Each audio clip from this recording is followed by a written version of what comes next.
estar yendo a la palabra del Señor.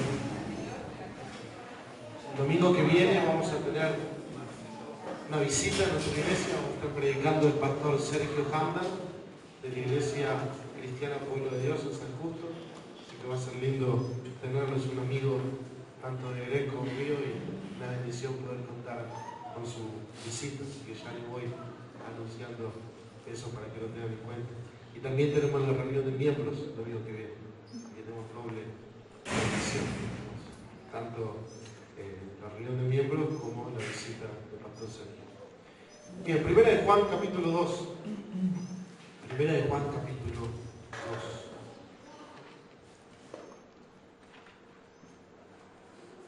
2.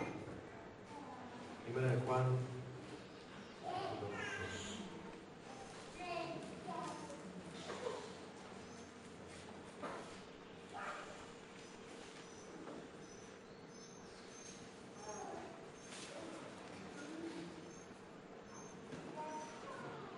Versículo 1, de adelante.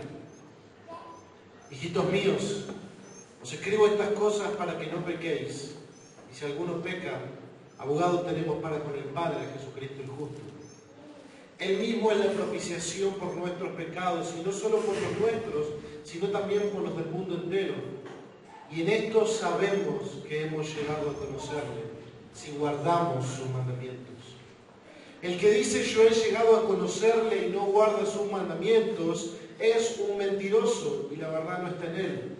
Pero el que guarda su palabra, en él verdaderamente el amor de Dios se ha perfeccionado. En esto sabemos que estamos en él. El que dice que permanece en él debe andar como él anduvo. Amados, no os escribo un mandamiento nuevo, sino un mandamiento antiguo que habéis tenido desde el principio. El mandamiento antiguo es la palabra que habéis oído. Por otra parte, os escribo un mandamiento nuevo, el cual es verdadero en él y en vosotros, porque las tinieblas van pasando y la luz verdadera ya está alumbrando. El que dice que está en la luz y aborrece a su hermano está aún en tinieblas. El que ama a su hermano permanece en la luz y no hay causa de tropiezo en él. Pero el que aborrece a su hermano está en tinieblas y anda en tinieblas y no sabe a dónde va, porque las tinieblas han cegado sus ojos. Hasta aquí la palabra del Señor. Oramos. Padre, queremos rogarte, Señor, la asistencia de tu Espíritu Santo. Sabemos, Señor, que estamos en tu misma presencia. Así que pedimos que nos hables, que nos guíes, que nos ayudes. Y os rogamos tu intervención en el nombre de Jesús.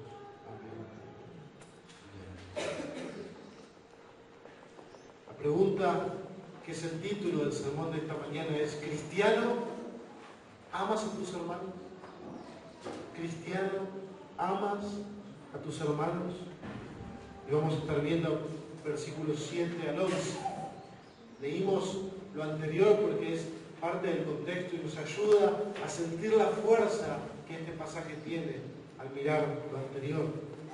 Y lo que vamos a ver en esta mañana sigue la línea de lo que hemos visto anteriormente. Juan está interesado en que sepamos que conocemos a Dios. Y nos va a dar pruebas para que podamos estar seguros de que realmente le conocemos. Y por lo tanto también examinar a aquellos que dicen que le conocen pero salen reprobados de estas pruebas. ¿Se recuerdan? La semana pasada hablamos de la prueba de la obediencia, de la prueba moral, de aquellos que dicen conocerle pero no guardan sus mandamientos. Entonces, una característica de los que verdaderamente conocen a Dios es que guardan sus mandamientos, es que buscan vivir en obediencia a su palabra.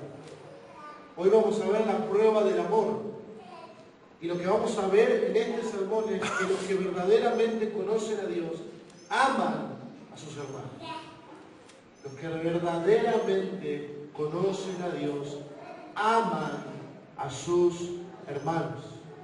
Al final del sermón vamos a completar eso con algo más. ¿Y qué vamos a ver? ¿Cómo sabemos? ¿Por qué sabemos esta realidad? El amor a los hermanos lo vamos a ver en 3 puntos en este sermón. En el versículo 7 vamos a ver que el amor a los hermanos es un mandamiento antiguo. Versículo 8 es un mandamiento nuevo. Y versículo 9 al 11 es la prueba de que conocemos a Dios. Estamos en una sección de la carta de Juan donde comienza a declarar, versículo 5 del capítulo 1, Dios es luz y no hay en él ninguna tiniebla. Juan va a explicar lo que verdaderamente significa andar en luz y que refiere a tener verdadera comunión con el Padre y con su Hijo Jesucristo y por ende también con ellos, los testigos iniciales que les anunciaron el Evangelio. Juan afirma que no es suficiente con que digamos que tenemos comunión con Él. Debemos andar en la luz para comprobar que esa afirmación es verdadera. De otra manera, somos mentirosos y nos engañamos a nosotros mismos. No es suficiente con decir que hemos llegado a conocerle y no guardamos sus mandamientos ni sus palabras. La prueba de que realmente le conocemos es si vivimos una vida buscando obedecer su palabra. Si decimos que estamos en Él o que permanecemos en Él, debemos andar como Él. Si estamos unidos a Cristo, eso produce que andemos como Cristo. No en perfección, pero sí de una manera real y auténtica que pueda ser comprobable y visible. Hay una vida que gira en torno a obedecer la palabra de Dios aunque falle. Ayer miramos las prioridades de la vida del cristiano. Y una persona que conoce a Dios verdaderamente va a buscar acomodar su vida en torno a la obediencia a la palabra de Dios. Va a fallar, va a pecar, ocasionalmente lo hará. Pero ahí es donde Juan nos recuerda que debemos confesar nuestros pecados, que esa es la actitud correcta del cristiano ante el pecado. No negarlo, no decir que no lo tenemos, sino confesarlo y recordar que tenemos un abogado para con el Padre y recordar que Jesucristo el justo es la propiciación, la satisfacción de la ira de Dios por nuestros pecados. Una de las características de los falsos maestros en este contexto de la epístola de Juan era su doctrina novedosa en cuanto a la salvación y las implicaciones de la salvación. Ellos enseñaban que había un énfasis en las experiencias místicas y personales que producían la salvación del espíritu, pero que nada tenían que ver con lo material, con lo que hacían con el cuerpo. Por lo tanto, ellos afirmaban conocer a Dios desde una experiencia única, mística, privada, pero no andaban con las evidencias de que realmente conocían la verdad. No tenían un amor por los hermanos. Así como anteriormente Juan nos deja ver que afirmaban estar iluminados con un conocimiento de Dios exclusivo, afirmaban estar en luz, afirmaban estar iluminados, pero no confesaban sus pecados, sino que los negaban y vivían en tinieblas, engañando a otros, engañándose a ellos mismos. La verdad no estaba en ellos y no practicaban la palabra. Eran mentirosos al afirmar conocer a Dios, porque no buscaban vivir en obediencia a su palabra. Los creyentes a los cuales Juan le escribe, los creyentes, él les llama amados. Versículo 7. Juan comienza, amados. Los amados son aquellos que han experimentado el amor de Dios. Y los que han experimentado el amor de Dios tienen amor los unos por los otros. Juan el apóstol, Juan el que vio al Señor transfigurado, Juan, uno de los 12, el discípulo amado, no se cree superior a sus hermanos porque ha visto todas estas cosas, sino que enfatiza este vínculo que nos une a todos nosotros si somos cristianos, y es amados, amados que han experimentado el amor de Dios y amados que han experimentado el amor de Juan, el apóstol. Los amados comparten con Él el amor del Padre derramado en sus corazones. Y que como respuesta a ese amor, como fruto del amor que han experimentado, buscan vivir en obediencia a la palabra de Dios y andar en luz. Ellos tenían que ser reafirmados en el mandato que habían escuchado desde el principio. Cuando había novedades en las enseñanzas de la iglesia, ellos necesitaban ser reafirmados en lo que habían oído desde el principio.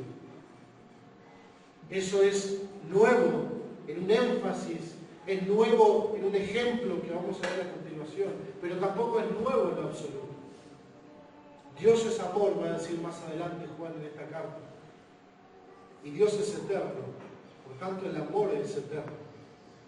El amor es eterno, porque es parte de la esencia de Dios. No había nada nuevo en los gnósticos, en los falsos maestros, que pudiera enseñarle a los creyentes que cambiara la realidad de que debían amarse unos a otros.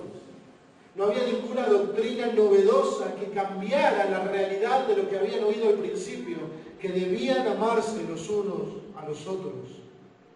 Y no de maneras poéticas, no de manera figurativa, no de manera de palabras, sino de manera práctica. Juan dice en el capítulo 3, verso 18 de su carta: hijitos, no amemos de palabra y de lengua. Amemos de hecho y en verdad, con acciones concretas que demuestran ese amor. Juan está apuntando a un amor práctico. Juan está apuntando a que aquellos que experimentaron el amor práctico, de hecho y en verdad, en la cruz, van a amar de esa manera a otros. Entonces vemos versículo 7. Primer punto. Es un mandamiento antiguo. ¿A qué se refiere Juan con que es un mandamiento antiguo y no nuevo? Amados, no os escribo algo nuevo, un mandamiento nuevo, sino un mandamiento antiguo. No hay nada de novedoso en el llamado de Dios a amar. En el libro de Deuteronomio 6, versículo 5, dice: amarás al Señor tu Dios con todo tu corazón, con toda tu alma y con toda tu fuerza. Y en el libro de Levítico, capítulo 19, verso 18, dice: no te vengarás ni guardarás rencor a los hijos de tu pueblo, sino que amarás a tu prójimo como a ti mismo. Yo soy el Señor. Jesús combina estos dos mandamientos cuando le preguntan: ¿cuál es el mandamiento más importante de todos? Marcos 12, 28. Jesús respondió: el más importante es: escucha, Israel, el Señor nuestro Dios, el Señor uno es, y amarás al Señor tu Dios con todo tu corazón, con toda tu alma, con toda tu mente y con toda tu fuerza. Deuteronomio 6, 4 al 5. Y el segundo es este: amarás a tu prójimo como a ti mismo. Levítico 19, 18. No hay otro mandamiento mayor que estos. Y aquí el primer mandamiento, el segundo mandamiento, y Jesús dijo en otra oportunidad: todo esto resume lo que debemos hacer y lo que debemos vivir. Todo eso se resume en amar a Dios con todo lo que somos y amar a nuestro prójimo como a nosotros mismos. Cada creyente, al venir a Cristo por primera vez, experimenta el amor de Dios y el llamado a vivir en ese amor de Dios, hacia Él y hacia otros. La experiencia de una persona que ha experimentado el amor de Dios es que ama. Parece muy simple, parece muy básico. Quizá dijéramos: dame algo más profundo, dame algo más intelectualmente desafiante. No, el amor que una persona ha experimentado de Dios produce que esa persona ame. Y todo lo que eso implica. Hay un corazón nuevo que antes no existía. El nuevo pacto, Jeremías 31, nos habla de un corazón nuevo que Dios nos lleva a dar. Nosotros como creyentes podemos experimentar entre nosotros una comunión y un amor especial que no se puede experimentar con ninguna otra persona de este mundo. El amor y la comunión que existen en los que verdaderamente conocen a Dios no se puede imitar, no se puede experimentar con alguien que no conoce a Dios. La comunión, el amor, la unidad en el Espíritu que tienen los que han nacido de nuevo. Algunos de nosotros podríamos conocernos tan solo por algunas horas o días o semanas y pensar que nos hemos conocido de toda la vida. Pensar que fueron años los que hemos compartido y quizás han sido solamente unas horas. Porque hay una unidad y una comunión que nosotros tenemos con el Padre y con su Hijo Jesucristo, que produce una unidad y una comunión profunda entre nosotros. Eso es algo espiritual y eso es algo único. Y no es nuevo para los cristianos que están leyendo la carta de Juan. No es algo novedoso, no es que Juan les está diciendo algo que ellos nunca habían escuchado. Los cristianos que habían recibido esta carta habían experimentado el amor de Dios. También lo habían conocido por medio del Evangelio y la palabra predicada al principio. Ellos habían escuchado acerca de amarse los unos a los otros y lo conocían desde el principio. Y desde el principio no apunta al Génesis, apunta al principio de su vida cristiana. Desde el principio de su vida cristiana, los creyentes saben que deben amarse los unos a los otros. Y esto pasaba exactamente lo mismo. Por eso Juan les dice, no les escribo un mandamiento nuevo, les escribo un mandamiento antiguo, que habéis tenido desde el principio. Ese mandamiento antiguo es la palabra que habéis oído, lo que habrían aprendido, lo que se les había anunciado. En la segunda carta de Juan, en el versículo 5, Juan dice esto: ahora te ruego, Señora, no como escribiéndote un nuevo mandamiento. Fíjense el lenguaje. Juan normalmente utiliza su mismo lenguaje entre las cartas, el Evangelio. No estoy escribiéndote un mandamiento nuevo, sino el que hemos tenido desde el principio. Fíjense la compatibilidad entre estos versículos. ¿Y cuál es? Cuando dice que nos amemos unos a otros. Y ahora te ruego, Señora, no como escribiéndote un nuevo mandamiento, sino el que hemos tenido desde el principio, que nos amemos unos a otros. En cambio, los falsos maestros estaban trayendo enseñanzas novedosas en cuanto al conocimiento de Dios, donde despreciaban a los hermanos que no tenían ese conocimiento, que no tenían esa supuesta superioridad. Eran faltos a la luz de este mandato. Podían decir que venían con algo novedoso de Dios, con algo nuevo de Dios, con una experiencia nueva de Dios, pero no podían cumplir ese mandamiento antiguo que desde el principio habían escuchado los cristianos, el de amarse los unos a los otros. Pero en el versículo 8 parece contradecirse, porque dice: por otra parte os escribo un mandamiento nuevo, el cual es verdadero en él y en vosotros, porque las tinieblas van pasando y la luz verdadera ya está alumbrando. ¿De qué manera este mandamiento es nuevo? Dice un comentarista: tenemos un buen ejemplo de esto en cuanto a los dos testamentos. El Antiguo Testamento preparó el camino al Nuevo Testamento, pero no perdió su validez cuando llegó el Nuevo Testamento. Asimismo, el Antiguo Mandamiento se dirigía al pueblo de la era del Antiguo Testamento, pero mantuvo su validez cuando llegó Jesucristo. Jesús le dio a este mandamiento un significado mayor, con una forma nueva en el contexto del Nuevo Testamento. Lo que Jesús dijo no era nada nuevo. La ley de Moisés ya lo decía, Deuteronomio, Levítico, pero Jesús le dio un nuevo énfasis. Y esta es la palabra nuevo en este versículo. En dos palabras en el original para nuevo. Nuevo como algo reciente, como algo novedoso, y nuevo como algo renovado, como algo que en calidad es nuevo. Y eso es lo que Juan está diciendo en este pasaje. Este mandamiento que habéis conocido desde el principio, este mandamiento antiguo, se ha renovado en fuerza, en énfasis, en el Nuevo Testamento, en la vida cristiana. Es nuevo en énfasis, es nuevo en realidad, no ha perdido validez por más que los falsos maestros estén viviendo de otra manera.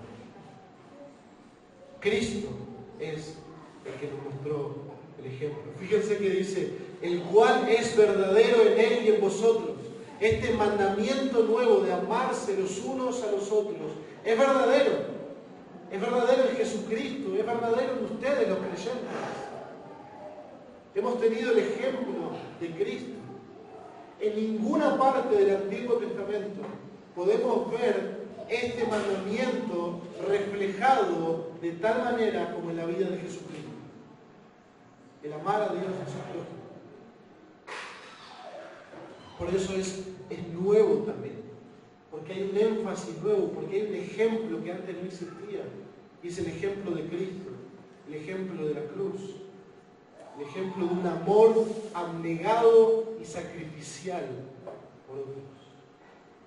Es verdadero en Él y es verdadero en nosotros porque estamos en Él.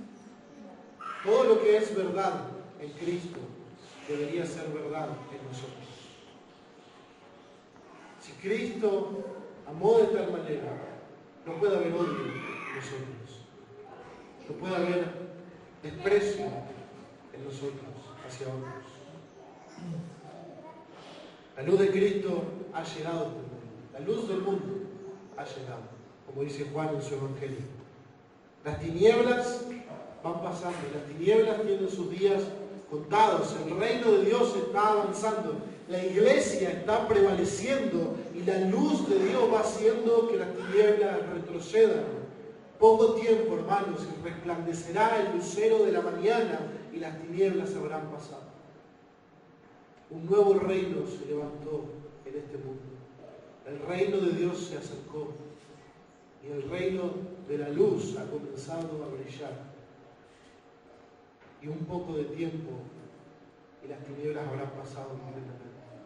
Y nosotros, los que estamos en el reino de Dios, los que han nacido de nuevo, los que han sido trasladados de las tinieblas al reino de su amado Hijo, somos la luz del mundo. Juan hace grandes contrastes y claros contrastes. La luz no tiene comunión con las tinieblas. Los que aman no pueden ser los mismos que los que aborrecen. Romanos 13, versículo 12 dice, la noche está muy avanzada y el día está cerca. Por tanto, desechemos las obras de las tinieblas y vistámonos con las armas de la luz. Tenemos una nueva identidad en Cristo y debemos vivir a la luz de esa nueva identidad. Si no podemos vivir a la luz de esa nueva identidad, es muy probable que no tengamos esa identidad.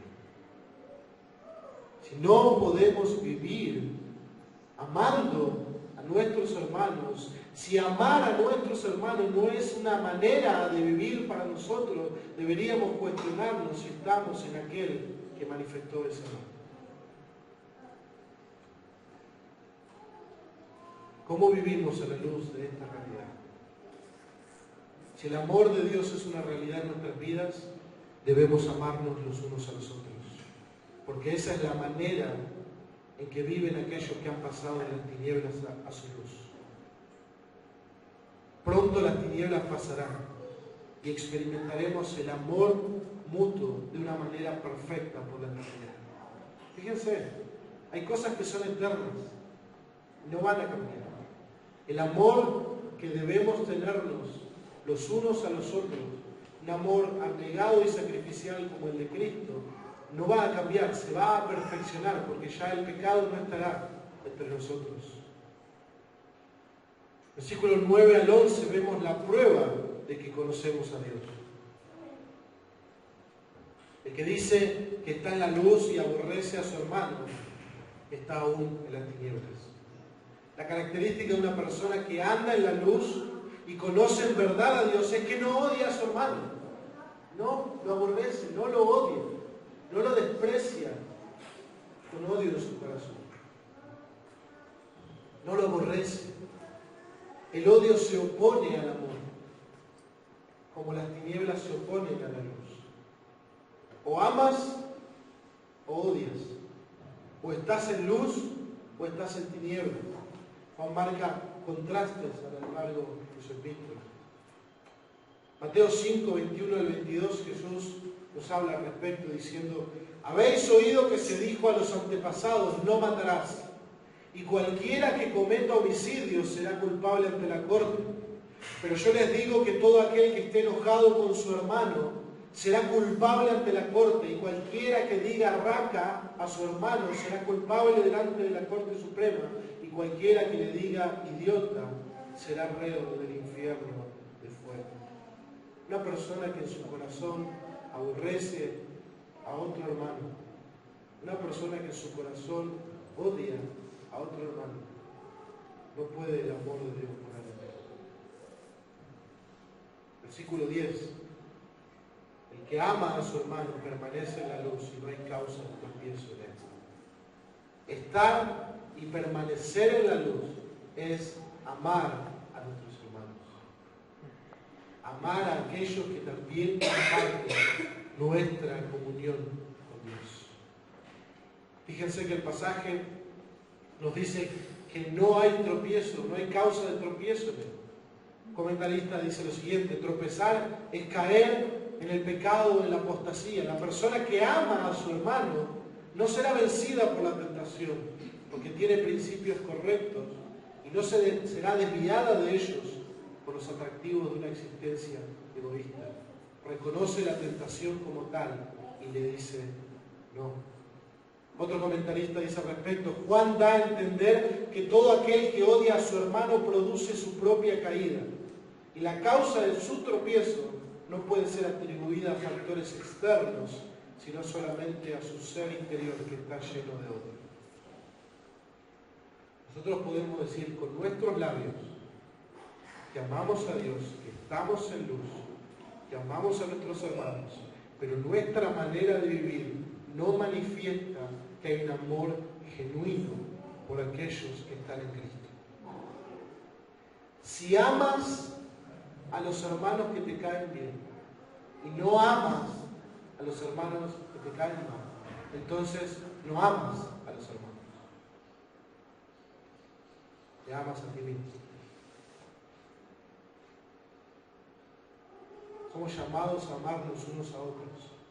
No importa la personalidad que tengamos, no importa el grado de madurez que tengamos, no importa la realidad económica, social, educativa que tengamos. Somos llamados a amarnos unos a otros. Porque si estás en Cristo y si tu hermano está en Cristo, Él vale el precio de la sangre de Jesús. No solamente la imagen de Dios está en Él, sino que Él vale el precio de la sangre de Jesús. Y es una ofensa a Dios y es una ofensa a Cristo cuando no amamos a aquel que ellos sí amaron. Cuando no amamos a un hermano, le estamos diciendo a Dios que Él se equivocó en amar a ese hermano. Cuando amamos a un hermano por merecimiento, meritoriamente, entonces no estamos amando con el amor de la cruz. Porque el amor de la cruz es un amor de gracia. Es un amor sin merecer. Ninguno de nosotros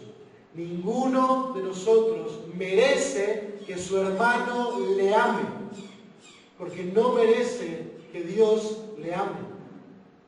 Sin embargo, Dios nos amó. ¿Qué excusa tienes para no amar a tu hermano? ¿Qué excusa tienes para no amar a tu hermano? Si no amas a tu hermano, el tropiezo está a la puerta. El tropiezo está a la puerta. Y caerás, porque no hay vida genuina en vos. Versículo 11. Pero el que aborrece a su hermano está en tinieblas y anda en tinieblas y no sabe a dónde va porque las tinieblas han cegado sus ojos. Es una persona que vive en tinieblas, aunque probablemente piense que vive en luz. Por eso Juan nos llama a examinarnos a la luz de estas evidencias. Porque alguien puede pensar que vive en luz, pero odia a su hermano. Y por lo tanto vive en tinieblas.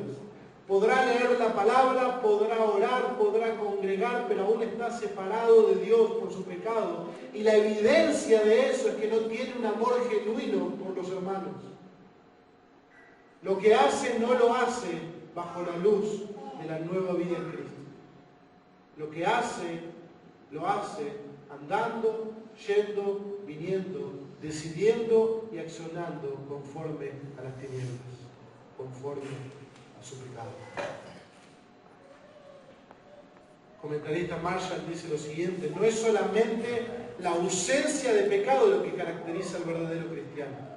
Seguro no es cristiano simplemente por decir, bueno, yo no peco o yo no peco como aquel peca. Es también la presencia positiva del amor, la presencia activa del amor. Con demasiada frecuencia consideramos la madurez cristiana en términos de libertad del pecado. Siempre que pensemos en pecados de comisión y no de omisión, está bien. Pero Juan quiere que veamos que la vida espiritual se caracteriza por actos positivos de amor y que ese amor se ve tanto en la comunión de la iglesia como en nuestra actitud hacia las personas en general. Jesús fue sin pecado, pero eso no lo dejó ser inactivo en amar a otros. En la última cena vemos en Juan 13 ese pasaje precioso donde todos llegan a ese aposento alto preparado para la cena y el Señor muestra su amor tomando una palangana y una toalla y postrándose a limpiar los pies de sus discípulos y limpiar los pies de Judas, que lo iba a traicionar, y limpiar los pies de Pedro, que lo iba a negar, y mostró su amor de esa manera, sin haber pecado. Él, si no limpiaba los pies de sus discípulos, no iba a pecar. Pero el amor no se fija si voy a pecar o no voy a pecar y se conforma con eso, sino que avanza activamente. Activamente avanza a amar a los demás. Activamente procura hacer actos de amor por los demás, hacer actos de servicio por los demás. Queridos hermanos, que estamos en esta mañana, quiero hacerte y hacernos algunas preguntas para examinarnos a nosotros mismos. ¿De qué manera te relacionas con tus hermanos en la fe? ¿De qué manera amas a tus hermanos? ¿Amas a tus hermanos? ¿Cuidas de sus necesidades? ¿Velas por su bienestar antes que el tuyo? ¿Ves la importancia de congregarte como un momento de estimular al amor a tus hermanos? ¿Buscas compartir tiempo con ellos? Comidas, caminatas, paseos, compartir la vida juntos. ¿Buscas ser hospitalario y recibir hermanos en tu casa? ¿Buscas animar al desanimado, corregir al que está en pecado, exhortar al que se está desviando? ¿Perdonas a tus hermanos que han pecado contra ti? ¿Perdonas completamente? ¿Buscas reconciliarte y restaurar la relación? ¿Te quejas de tus hermanos regularmente? ¿Juzgas incorrectamente a tus hermanos? ¿Hablas mal de tus hermanos? ¿Proteges a tus hermanos de los chismes? ¿Das alimento a tu hermano en necesidad? ¿Ofrendas regularmente para la obra del Señor que llevan a cabo tus hermanos? El amor en la vida del cristiano tiene muchísimas facetas, pero todas reflejan el mismo amor. El amor que destila del Calvario. El amor de Cristo en la cruz por los pecadores. El amor que está buscando primeramente el bienestar del otro antes que el propio. Un amor egoísta, un amor que no busca lo suyo, un amor que no se irrita, que es paciente, bondadoso, que no es jactancioso ni arrogante, que no se porta indecorosamente, que no toma en cuenta el mal recibido, que se alegra con la verdad, que todo lo sufre, todo lo cree, todo lo espera, todo lo soporta. Como 1 Corintios 13 nos describe el amor. Un amor que se entrega por completo sin esperar nada a cambio. Y la pregunta es, ¿estamos viviendo ese amor por los hermanos? ¿Estamos viviendo ese amor por los hermanos? El amor que Dios nos pide que tengamos por nuestros hermanos es el amor que Cristo tuvo por nosotros. ¿Ven esto? Cristo no nos está pidiendo que hagamos algo que Él no ha hecho primero. Cristo no nos está pidiendo que hagamos algo que Él no ha hecho. Cristo nos mostró cómo es vivir una vida de amor. Vivir una vida de amor. Amar a otros como Él nos amó. ¿Cómo te ha amado Cristo, hermano? Piensa por un segundo. ¿Cómo te ha amado Cristo? Y luego piensa esto. ¿Cómo te ama hoy Cristo? ¿Cuida de ti? ¿Cuida de tus necesidades? ¿Se preocupa por ti, por las cosas que pasan y pesan en tu corazón? ¿Busca tu bien por encima de tu comodidad? Hermano, ¿Cristo te ha perdonado? ¿Cristo te ha aceptado? ¿Cristo te ha reconciliado?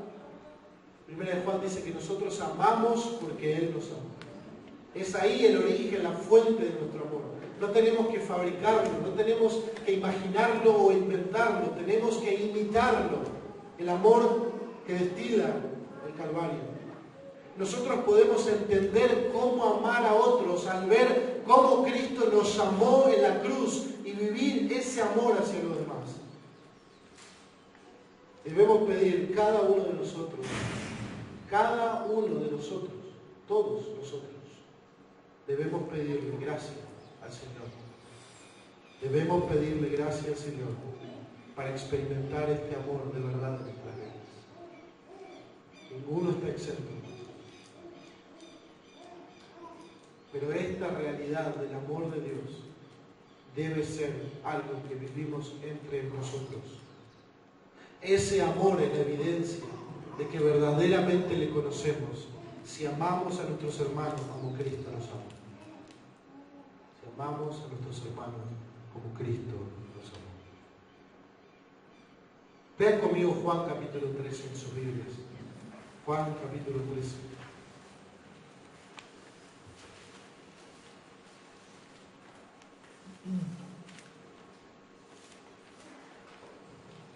Versículo 31 al 35. Juan 13, 31 al 35 dice esto. Un mandamiento nuevo les doy. ¿Les suena? Un mandamiento nuevo les doy. Que os améis los unos a los otros. Que como yo os he amado, así también os améis los unos a los otros. En esto conocerán todos que sois mis discípulos, si os tenéis amor los unos por los otros. Este es el mandamiento nuevo, hermanos, que Cristo nos ha dado. Que no es nuevo, es antiguo, pero es nuevo en el énfasis, es nuevo en el ejemplo que tenemos en él. Que os améis los unos a los otros. ¿De qué manera, Señor? Como yo os he amado. Y todos conocerán que son mis discípulos si tenéis este amor los unos por los otros. La pregunta para todos nosotros sería, en nuestro trato con nuestros hermanos en la iglesia, ¿la gente que no conoce al Señor pudiera ver algo distinto? ¿Distinto a lo que hay afuera?